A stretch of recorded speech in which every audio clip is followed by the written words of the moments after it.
Welcome, Paul, everyone. Just a little bit. I came here my first time last month, and I just love this. But when we left, I was looking at the theme, Betrayal, and I looked at my wife, who I've been married to for 22 years, and I said, I got nothing. I mean, she said, yes, you do. I said, I do? She says, yeah, the job. I'm a retired cop.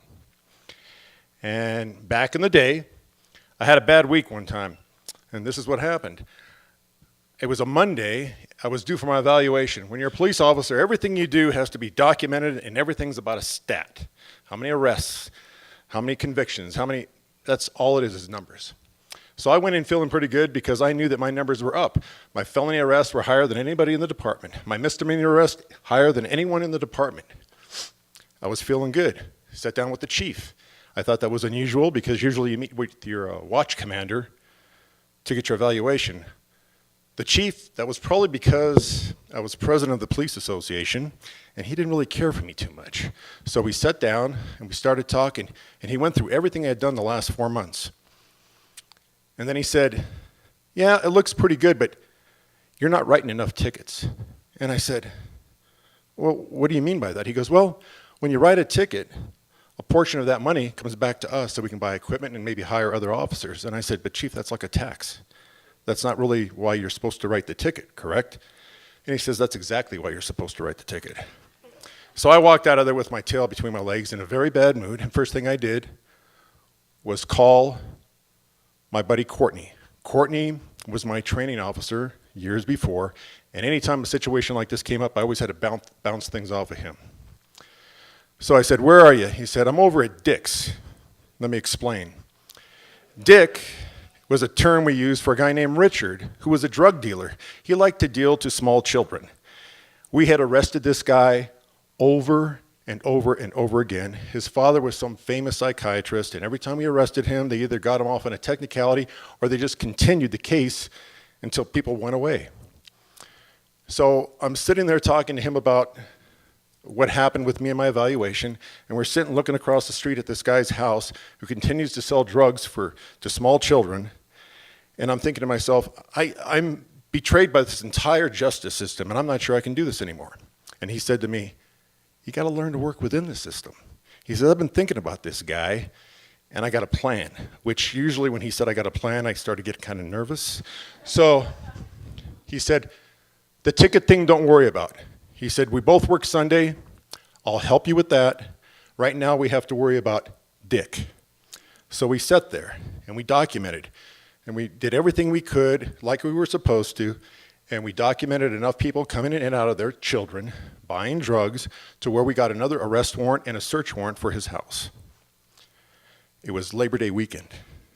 Friday night, we hit the house. We arrest Dick. We arrest a lot of other people. We take Dick to jail. This is great because now we have until Tuesday before he can see a magistrate. He's in jail. Come Saturday morning, stage 2 is being executed. We had met with the city manager and the city attorney that same Friday and got them to approve a condemnation of his property. So while he's in jail, Saturday morning, we put a D9 cat in there and mowed his house down to the ground. Cleared it all out. That's Saturday morning. Sunday, we go to work. Courtney tells me to go inside to dispatch and get 3 books of tickets. And I said, why? He goes, never mind. He used to run motors, so he knew all about the traffic laws. We ran around all day for 12-hour shift, writing tickets for people being parked the wrong way on the street, registration. Oh, look, you're parked a little bit on your own driveway there, so that's a violation. And what we tried to do was keep it to non-moving violations, because I really still didn't like the idea of writing tickets.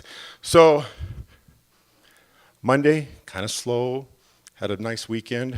Tuesday morning, I drive up to the station, and there's a line of people lined up outside the station, all waiting to talk to the chief of police. And it's all about me and my tickets.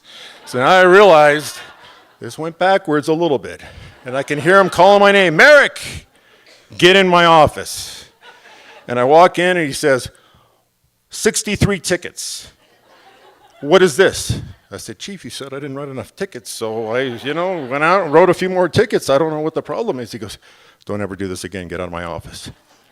Felt a little bit better about that. Dick gets released from jail. Walking down the street back to his house. There is no house. Walked onto the empty lot. We had a little sign that said, do not trespass, condemned property. When he walked on, we arrested him again. Took him back to jail, and the last I heard, he moved back with his folks. What goes around comes around. Thank you very much.